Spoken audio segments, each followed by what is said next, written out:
Sí, gracias por venir a prestar tu testimonio, tu historia de vida. La idea es un poco eso, que puedas contarnos quién sos, de dónde venís, para que la gente de la iglesia o cualquier persona que esté escuchando este video te pueda conocer un poco más en profundidad, ¿te parece? Sí, sí. Primero, bueno, nada que agradecer, es un gusto venir. Este es un llamado del Señor para mí y jamás me voy a negar. Primero, bueno, voy a empezar porque yo me crié en Villa Montoro, ahí fue mi infancia. Mi mamá siempre fue una mujer joven, por lo tanto ella fue mamá de joven y no tenía paciencia. Ella siempre fue una mujer que siempre fue buena madre, pero hubo mucha violencia por parte de ella. En casa también las discusiones eran frecuentes, mi papá la engañaba mucho y hubo muchas peleas, infidelidades, ¿no? Por lo tanto fue algo que la violencia siempre estuvo presente en mi casa ya desde muy chico, ¿no? Recuerdo que me mudé para Villa Alba, nos mudamos. Bueno, ahí mi infancia continuó. De hecho, yo hasta los 8 años viví como un niño normal hasta que fui víctima de un abuso. Fue algo que marcó un antes y un después en mi vida. Yo era muy joven, era un niño, no entendía, ¿no? Pero fue algo que me marcó, rompió mi inocencia ya de chico, muy sufrido, con pensamientos de no querer vivir, ¿no? Por la situación en la que yo me encontraba, de no poder hablar. Ya de chico no podía hablar porque yo tenía miedo, no sabía si me iban a creer, si iba a generar un conflicto. Yo eso me lo guardé, nunca lo hablé en mi vida. Algo muy importante, y es que vos tuviste hasta los 8 años una infancia, digamos, muy normal. Sí. Y contame un poco, bueno, primero, ¿cuántos años tenés ahora? Tengo 23 años. 23 años, Sí. Sos joven, digamos. Y desde a partir de los 8 años que un poco tu vida empieza a cambiar o a tomar un rumbo distinto, ¿a dónde termina ese maxi de 8 años? ¿Dónde termina parando? Y mi comportamiento cambió, ¿no? Que uno empieza a hacer llamados de atención o pedidos de ayuda, ¿no? A través de su comportamiento, que yo hoy entendí, porque yo era un nene muy terrible, no escuchaba, había maldad en mi corazón. Yo era chico y yo le pegaba chicle en el pelo a mis compañeras, hacía maldades, por así decirlo. No era travieso, sino que ya había maldad en mí. Claro. Era mi forma de desahogarme, ¿no? Porque yo pegaba, yo no hablaba, yo pegaba. Obvio, yo nunca pude hablar, pero siempre maltrataba a los demás chicos. De hecho, yo de muy chico me sentí muy rechazado porque no me invitaban a cumpleaños, no salía, no me incluían en salidas familiares porque era terrible, era un nene que nadie quería hacerse cargo de mí, ¿no? Pero hoy en día lo entiendo y fue algo que sufrí también porque yo era chico y yo veía el desprecio y el rechazo o que no querían que yo sea parte. Y mucho tiempo yo me sentí excluido. Bien, y ese niño de 8 años, digamos, para seguir un poco la historia, ¿seguía viviendo en Villa Montoro? ¿Se habían mudado? No, ya estábamos esto no me acuerdo mucho del transcurso, sé que fue algo que me marcó, pero después, cuando yo empecé a vivir en Villa Alba, ya empecé a rebelarme, ya no era mi mamá la que me pegaba, sino era yo el que tenía, ¿no?, el poder, digamos, ¿no?, sobre ellos, porque era como que yo me rebelé, me fui muy chico de mi casa, ya a los 12 años ya me había ido a la calle. En la calle empezaste a... Me fui a vivir en casa de mi abuela, ¿no? Porque mi casa siempre fue una familia que nunca me hizo faltar nada y yo se lo agradezco, pero me hicieron faltar mucho amor y mucho cariño. Y en casa de mi abuela yo tenía todo ese amor y todo ese cariño. No había un lujo, no había nada, porque siempre vivimos humildemente. Gracias a Dios siempre hubo humildad, siempre lo tuve muy presente la humildad, pero ahí me daban mucho amor, pero también me daban mucha libertad. Y en el barrio en el que yo me crié en el Paligüe, no era un buen lugar para que ande un nene de 12 años con todo eso que yo llevaba dentro de mi corazón y con tanta libertad, ¿no? Porque yo a mi abuela le decía, voy a la casa de fulano, y mi abuela confiaba en mí. Claro. Yo por fuera demostraba que era una cosa y en mi casa era un nene. Claro. Así lo hacía yo. Y escúchame, cuando empezaste a agarrar este rumbo de la calle, ¿no?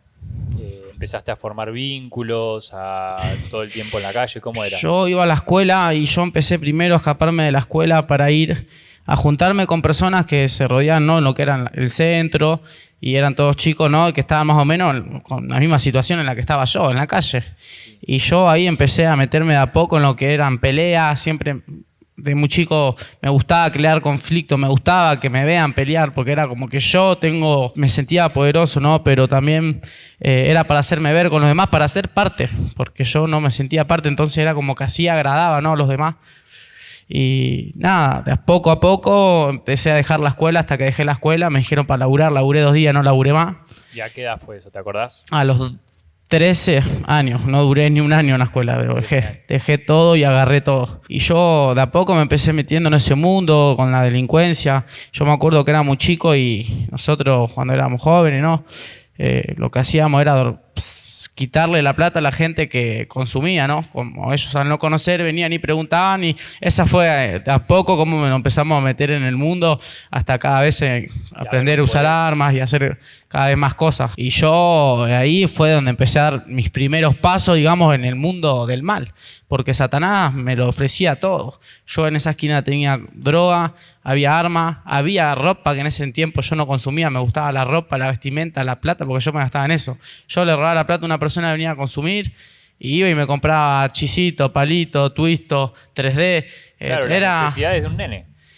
Sí, pero estaba en un mundo que realmente madurás de golpe cuando uno empieza a hacer, porque una vez, 2 veces te puede salir bien hasta que empieza a salir mal. Y eso pasaba cada vez peor, había tragedia, desgracia, pero bueno, uno de a poco puede ir saliéndole bien como puede ir saliéndole mal, ¿no? Yo estuve a los 16 años, yo estuve en instituto.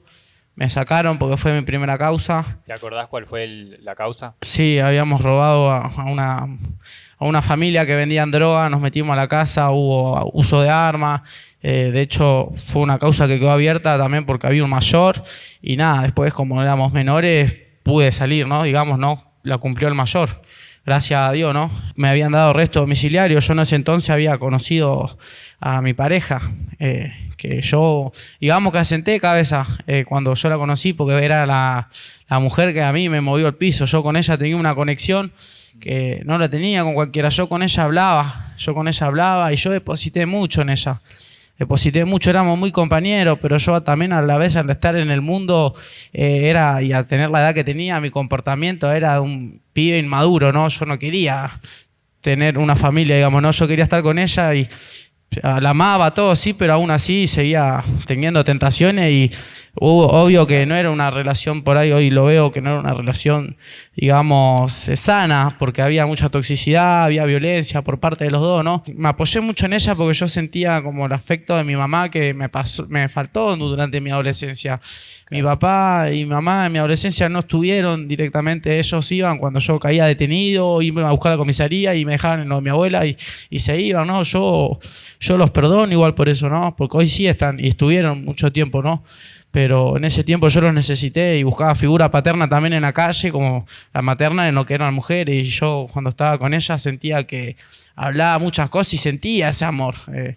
Porque sentía amor por parte de ella, porque yo lo necesitaba, porque en la calle mostraba una cosa y cuando estaba con ella mostraba otra. Entiendo. Y escúchame, vos hablas de esto, bueno, caíste en el instituto por la primera causa, y cuando saliste ahí, ¿cómo continuó tu vida? Al principio bien, después seguía haciendo las cosas, pero digamos con diplomacia, ¿no? Pero yo estaba con ella, yo me había juntado con ella, me había hecho mi casa. Estábamos trabajando los dos, estábamos laburando acá en la feria del 96. Ah, bueno, estabas trabajando. Estábamos trabajando. Sí, yo me hice mi casa en el terreno de la casa de mi madre, ya que el arresto lo tenía que cumplir ahí, porque como era el barrio no me iban a hacer cumplirlo en el Palío, me hicieron cumplirlo en Villalba. Claro. Yo ahí empecé a hacer mi casa, a trabajar, sí, estaba bien. Bien, y escúchame, y un poco tratando de llegar a hoy, ¿no? En ese momento tenías, ¿cuánto? 16, 17 años. Así fue hasta los 18 años, hasta 18 que... Años. Bueno, un día ella tomó una decisión, ¿no? Que también marcó mi vida, ¿no? Ella se quitó la vida en el 2022. Ella se quitó su vida en el 2022, fue algo que también marcó mi vida, ¿no? Porque yo, todo lo que deposité en ella, todo ese amor, todo lo que yo le confié, todos los sueños, todos los planes que teníamos como pareja, murieron con ella. Eso fue algo que me afectó mucho, pero yo... aún así yo busqué de Dios. Yo creía que había alguien que podía sanar mi dolor. Yo creía que había alguien que podía sanar mi dolor. Y yo vine a esta iglesia en el 2022 con la ayuda de amigos, porque esos sí eran mis amigos, porque hasta el día de hoy siguen conmigo. Y ellos me trajeron a este lugar. Y yo sentía ese consuelo, ese alivio por parte del Señor, que secaba mis lágrimas cuando lloraba.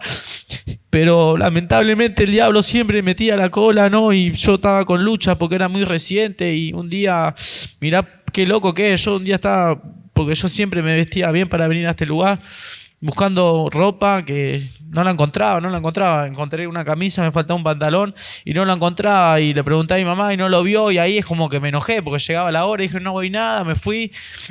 Compré consumo, llegué, consumí y cuando yo me senté en la mesa, me senté en la silla, estaba en la mesa con el consumo, miré mi cama y estaba el pantalón arriba de mi cama y yo ese día dije, no salgo más de este mundo. Y nunca más pude volver a la iglesia esta hasta el día de hoy, que mirá que loco, ¿no? Porque mirá como siempre Dios estuvo presente en mi vida. Yo mucho tiempo le eché la culpa, decía, esto es culpa de Dios, esto es culpa de Dios, y hoy entiendo que el Señor siempre sintió ese dolor que yo estaba pasando y que Él me llamó a base de amor y yo me aparté, ¿no? Porque me aparté, yo fui quien se apartó. Y hoy en día yo cuando vine a la iglesia, cuando me pasó todo eso y más cosas, yo vine con dolor y Él me sanó. Y no tengo palabras para decirlo porque hay que vivirlo, un encuentro con el Señor. Yo vine con un corazón quebrantado y dispuesto porque yo no tenía el control de mi vida. Yo volví a la iglesia, bueno, primero voy a continuar, ¿no? Después que pasó lo de mi novia, yo me metí en el mundo cada vez más. Eso fue el peor tiempo de mi consumo y también yo sentía espíritus malignos en mi habitación, de suicidio, voces, matate, no servís para nada, lo hizo por tu culpa, si vos la amaste tenés que matar. Y yo incluso intenté quitarme mi vida en el 8 de febrero, el día de mi cumpleaños. Yo me quise ahorcar y me ahorqué, con mi soga de boxeo me ahorqué. Porque era tanto el dolor que sentía que no podía con mi vida. Yo sentía que no iba a vivir todo el resto de mi vida con ese dolor en mi pecho. Y me ahorqué y justo gracias a Dios siempre Él estuvo. Mi papá me vio mis pies que estaban colgando por mi puerta de balcón. Y entró, se desesperó, agarró un cuchillo, me cortó. Y yo me acuerdo que yo me arrepentí de esa decisión. Yo cuando me ahorqué ya sabía que no había vuelta atrás, quise meter los dedos, pero era tanto el peso de mi cuerpo que no podía. Pero yo me arrepentí de mi decisión. Y gracias a Dios ahí estuvo mi papá, ¿no? Para salvarme. Siempre estuvo el Señor, digamos, ¿no? Dios en mi vida. Me cuidó mucho Él. Cuidó mucho este testimonio, Señor. Qué increíble, amigo. La verdad que es muy, muy fuerte lo que contás. Y nada, me gustaría como volver un poco acá a la realidad que estás viviendo hoy. Vos me contás que en el 2022 pudiste llegar por primera vez por tus amigos. Sí. Si bien tuviste idas y vueltas y altibajos como cualquier persona, llegaste por primera vez ahí. Sí. ¿Y cómo es que terminaste ahora? ¿No? ¿Qué pasó entre el 2022 y ahora que viniste a hacer tu encuentro por primera vez? Mirá, yo te voy a contar. Yo quise seguir con mi vida adelante, con mi voluntad, con mi fuerza. Yo siempre tuve esa fuerza de voluntad de querer vivir, pero era una batalla espiritual, yo no iba a poder. Me interné 2 veces, estuve internado. La primera vez estuve años, yo me interné porque yo tenía a mi abuelo que se había enfermado y yo ya veía que el Señor me estaba mostrando que en breve a mi abuelo le quedaban días. Estaba en consumo, yo tenía paranoia y yo digo, mi abuelo se está por morir, decía yo. Y yo me acuerdo ese día, me quedé escuchando los latidos de su pecho y él estaba bien. Y yo dije, que estoy re loco, estoy loco, no estoy disfrutando de mi abuelo, no estoy disfrutando nada. ¿Por qué? Porque mirá cómo estoy. Me miré ese día y dije, yo voy a buscar ayuda. Intenté buscar ayuda. Yo ese día, bueno, me iba a ir a internar ya. Mi familia no creía en mí, ¿no? Creían que yo por ahí iba a terminar siempre así. O lo dejaron de mano. Ellos ahí no creían en Dios, o sea, no estaban en el camino de Dios. Por ahí creían, pero no estaban en el camino de Dios. Yo intenté. No me despedí de mis abuelos porque si no me iba a arrepentir de la decisión que había tomado. Me fui llorando, porque sabía que no lo iba a volver a ver. Y el 24 de diciembre en una visita, ¿no? Que estaba ahí, me vienen a anunciar el día de la fiesta, ¿no? Que loco, ¿no? Y solo Dios, ¿no? Conoce el destino que tenemos nosotros. Vinieron a avisarme que mi abuelo había fallecido el 24 de diciembre. Me vinieron a avisar eso. Y otro golpe va de la vida. Y yo de vuelta, ¿por qué, Dios? ¿Por qué me pasa esto? Si yo estoy haciendo las cosas bien, ¿por qué se me fue mi abuelo? Y ahí ese día yo lloraba. De a poco seguí, ¿no? Lo fui a despedir todo. Es la ley de la vida, ¿no? Pero me hubiese gustado que disfrutarlo más, porque yo estaba haciéndolo por ellos, digamos, no más que por mí. Y volví a caer, dejé todo, seguí perdido en el mundo, en las drogas. Yo intenté de vuelta tomar el camino en la iglesia. Yo, si hay algo que estaba en la iglesia de Aeropuerto, ¿no? La que está en 608. Si hay algo que yo tenía era comunión con Dios. Yo sentía que el Señor que Él me llamaba siempre. Yo sentía que yo tenía que estar ahí. Pero yo no fui con un corazón dispuesto cuando hice el encuentro ahí. Yo fui y no podía perdonar a esas personas que me hicieron daño, como hoy te conté, en mi infancia. Y no podía perdonar dolores. Yo, no, perdono a él, pero este me hizo esto. Yo no lo voy a perdonar. Yo no perdonaría a alguien que me hizo eso. Ese era mi pensamiento. Jamás lo voy a perdonar. Y yo, por fuera, sí. Pero bueno, Dios conoce nuestros corazones. Y si vos le das una puerta abierta al enemigo, viene a destruir. Y ahí fue peor. Yo cuando iba a la iglesia, yo había levantado mucho, tenía muchas cosas materiales en lo que era económico, ¿no? Y lo material, tenía mi moto, tenía mi casa, tenía un buen laburo, estaba, digamos, ¿no? En ese tiempo distrayéndome con las cosas del mundo, con muchas mujeres, materiales, ¿no? Y yo llegaba a mi casa, yo congregaba todo y yo sentía que era infeliz. Yo, el último pensamiento que tuve, yo puedo tener esto, una banda de cosas, pero yo no soy feliz, yo no me valoro esto que tengo. Y lloraba, y yo hoy entiendo que yo no tenía a Dios en mi corazón. Y así lo perdí todo en menos de un mes, volví al consumo porque yo sentí, tengo todo esto, ¿para qué? Si me dura un momento y, a ver, voy a volver a lo mismo, ¿no? A lo viejo. Seguí consumiendo y ahí me perdí, me partí, me rompí todo, terminé durmiendo en los tubos de la plaza enfrente de mi casa. Había perdido todo, pero yo no había perdido la fe, porque yo estaba en los tubos de mi casa, enfrente de mi casa, escondido, porque tenía una bronca bárbara, no podía dormir en ningún lado, tenía mucho quilombo. Y yo me acordaba lo bien que estaba cuando yo estaba en la casa del Señor, ¿no? Cómo estaba vestido, pues yo me miraba cómo estaba vestido y no lo podía creer, que había volvido a lo mismo, había vuelto a lo mismo, ¿no? Que había pasado un mes y sin Dios y ya mirá cómo está hoy, ¿no? ¿Y eso te acordás qué año fue? Ahora, este año. Fue ahora antes de que sí, vuelva, ¿no? Esto fue, yo el 27 de marzo me bauticé acá y mi vida cambió, pero esto fue en febrero. Habrá sido en febrero. En febrero, sí. Digamos que tocaste fondo. Toqué fondo, sí. Yo sentí y me acordé de que en la casa, como dice la historia del hijo pródigo, me hace acordar mucho que yo tenía hambre ese día. Y yo me acordé y tenía hambre y tenía necesidad de dormir, porque estaba durmiendo en un tubo, ¿no? Y me acordaba que en la casa del Señor había todo lo que yo necesitaba. Y yo tuve ese pensamiento, pero no podía llegar, siempre me pasaban cosas. Y un día pasé por la puerta de la casa de Marcos, un hermano mío, y habían células. A la célula que yo iba, a la que me trajeron, ellos me hicieron conocer esta iglesia, y frené. Yo necesito a Dios, yo voy a entrar. Y yo los primeros pensamientos que tenía era ¿qué dirán? Van a decir que este hizo esto, que me iban a señalar, que me iban a juzgar. Y al contrario, yo recibí ese abrazo que yo necesitaba. Yo recibí todos esos abrazos que necesitaba. Gloria a Dios que viniste, hermano, ¿sabes hace cuánto estamos pidiendo por vos? Y seguía yo, ¿no? Me anoté para el bautismo el domingo yo. Esto fue un miércoles, el domingo hay bautismo. Bueno, yo me anoto. ¿El bautismo al encuentro cuánto tiempo pasó? 2 meses, ¿no? 3 meses, ¿cuánto pasó? No, ni 2 meses, 1 mes y medio. 1 mes y medio. Sí. Y fuiste al encuentro. ¿Y me podés contar un poco qué pasó desde el viernes hasta el domingo que volviste? Bueno, ¿Cómo sí. te sentías? ¿Cómo estaba? Yo el viernes tenía dudas. Tenía dudas porque yo digo, ¿y será verdad? Porque me había costado conseguir la plata, porque había tenido pruebas en la semana, se me habían cerrado puertas de trabajo, todo. Yo decía, ¿será verdad que va a cambiar mi vida? Es mi última oportunidad esta, yo le voy a entregar todo, esta vez sí lo voy a hacer de corazón, porque yo sé en lo que fallé. Esta vez sí, voy a dejar que él tome el control de mi vida. Y en el bueno, no puedo hablar mucho, ¿no? Pero en uno de los primeros talleres el Señor me habló y Él me dijo, yo te escogí, pero vos pusiste las excusas. Yo no me fui y vos te apartaste, yo siempre estuve. Y lloraba. todo el día me habló el Señor. El sábado, yo te aseguro que el sábado todos esos dolores que te hablé desde que estoy acá, los sané. En un día sané dolores de años, de vida, ¿Y qué sentiste? ¿Te acordás lo que sentiste el sábado?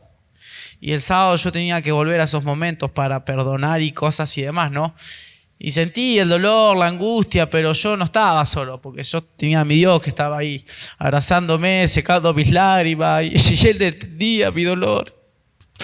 Y Él entendía mi dolor, y Él me abrazaba, y yo lloraba, y me abrazaba, y lloraba. Y Él sabía por lo que yo estaba pasando, ya sabía Él tiene todo escrito, son los tiempos del Señor son perfectos. Y fue perfecto para mí, porque nadie creía en mí, nadie apostaba en mí, yo fui a buscarla a Él. Y él me miró con ojos de amor cuando yo estaba en los tubos de la plaza, que yo pensé en Dios. Él fue el único que me miró con ojos de amor y me trajo a su casa. No hay palabras para describir cuando uno siente lo que estoy sintiendo ahora en este momento, porque yo no sé hablar. Yo lo dije el día que di mi testimonio. Yo no sé hablar, es el Señor que habla a través mío. Es el Señor que sigue obrando en mi vida, porque yo no sé hablar.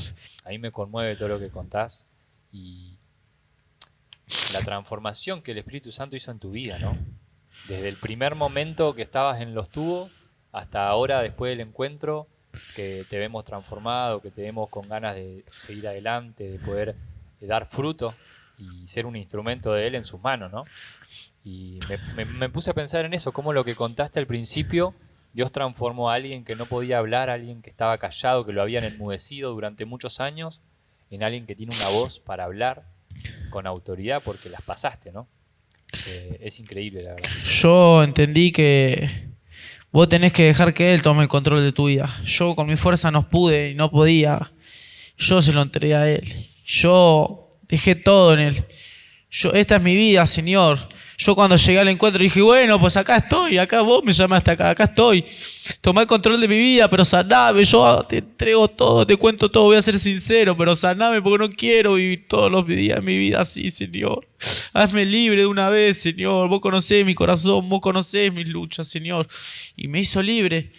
Y me hizo libre porque yo tengo pruebas, no te voy, así que no tengo trabas. Yo tuve pensamientos, tuve ataques espirituales del enemigo diciéndome que vos no vas a poder hablar, van a usar tu testimonio en tu contra, te vas a quedar en blanco, te va a agarrar vergüenza, vas a ir al pedo, ¿entendés? Y yo tuve esos pensamientos del enemigo, pero yo dije, ¿quién conoce mejor mi vida que el Señor? Él va a poner palabras en mi boca. Yo no sé hablar, pero Él me va a enseñar a hablar. Yo no sabía perdonar, Él me enseñó a perdonar. Yo todo lo que hago lo hago por Dios, por la voluntad de Dios. Yo estoy acá por Dios. Yo no estoy sentado por casualidad. El Señor marcó mi camino. ¿Cuál, amigo? Sabés que, como para ir cerrando y terminando, me gustaría hacerte dos preguntas. La primera es, ¿por qué crees que las personas en esta situación de consumo problemático, como lo que vos pasaste, les es tan difícil salir de ahí? Mirá, a veces yo hoy entendí, ¿no? Que yo no solo era que yo estaba perdido en consumo, sino que yo tenía ataduras mediante consumo. Por drogas pactadas y demás, a veces sin querer o por querer comprar una bolsa, ¿no? Por así decirlo libremente, nos metemos en lugares donde no tenemos que estar o con personas equivocadas. Uno a veces no sabe por qué consume y no puede parar, ¿no? Pero yo creo que uno va a entender cuando haga un encuentro con Dios, ¿no? Porque hay gente que va a centros de rehabilitaciones y se recupera. Pero hay gente que va y recae, porque es más espiritual. No es con su fuerza, sino por la de Dios, porque yo tengo un Dios que pelea por mí. Y yo entregué todo a Él, yo dejé todo un día para el otro. Yo fumaba crack, yo fumaba cigarros, me daba con todo, yo no, en lo que eran ellos me quería morir drogado. Y yo tuve, con todo lo que te conté, muchas oportunidades de haberme muerto, ¿no? Y es porque el Señor nos llama, ¿no? ¿Cuál, amigo? Bueno, y la última pregunta que te quiero hacer, y primero es, ¿qué ves de acá para adelante para vos, Maxi? ¿Cómo te ves? ¿Cómo querés encarar la vida de ahora en más? Y lo último, ya cerramos con eso, ¿qué tenés para decirle a aquellos chicos que quizás están pasando por la situación que vos pasaste y sienten que no pueden, que siempre vuelven a caer, que nunca van a poder salir adelante? Quiero que vos puedas decirle algo a ellos. Bueno, primero por la primera pregunta, pienso que tengo planeado, ¿no? Yo antes de... esta va a ser mi respuesta. Yo antes de haber venido acá a hacer el encuentro, yo tenía planes. Yo hacía boxeo, yo tenía sueños con lo que era el boxeo, yo entrenaba todos los días. Yo dejé mucho tiempo, dejé muchas cosas también, ¿no? Por el boxeo, por poner en primer lugar el boxeo, que me ayudó, ¿no? Pero a mí que me salvó fue Dios. Y a mí Dios me mostró mi propósito. Y no es peleando en un ring para el mundo, porque mi pelea no es carnal, mi pelea es espiritual. Mis raíces fueron acá. El Señor me dijo, niéguese a ti mismo, toma tu cruz y sígueme. Esas fueron las palabras con las que Él me llamó y yo estaba esquivando y yo, ¿sabe qué? Mandé un mensaje y le dije a mi entrenador, no quiero hacer más nada. Le di las razones, todo, ¿no? Pero mi camino está acá. Dios marcó mi camino, Él tiene un sendero lleno de luz para mí. Yo no sé qué me va a venir de ahora en adelante, pero yo estoy con Dios y Él me va a llevar de la mano. Qué bueno, amigo. O sea, donde sea que vaya, pero de la mano de Dios. Si la presencia de Dios no va, yo no voy. Yo morí para el mundo. Por eso dejé el deporte. Ese era el último que me faltaba. Yo morí para el mundo. Yo vivo para Cristo. Bien, amigo. Qué bueno. Después, lo que me preguntaste a los chicos que están en situaciones de adicción y no pueden salir, que tengan fe. Que tengan fe. Yo creía que yo no podía. Yo creía que yo no servía para nada. Yo creía que mi vida había tenido fin. Que no es casualidad, que si ustedes están vivos es porque el Señor tiene un propósito en su vida. Que no sigan perdiendo tiempo, que no piensen lo que dirán y lo demás, porque ustedes tienen que buscar de Dios, no del hombre. El hombre falla, Dios no falla, y Él lo está esperando con brazos abiertos y darle un amor, darle un abrazo, que es lo que necesitan, porque el Señor los va a abrazar, como me abrazó a mí, y va a sacar todo ese dolor y todas esas cosas que muchos no pueden hablar, porque uno cuando se droga es porque no acepta su realidad, como me pasaba a mí. Yo hoy hablé de mi realidad, y yo la acepto mi realidad. 23 años de mi vida los conté hoy. Hoy en día yo acepto mi realidad, y soy feliz con mi realidad, gracias a Dios. Qué grande, amigo. Bueno, muchas gracias por venir, Maxi. No, un gusto. Gracias.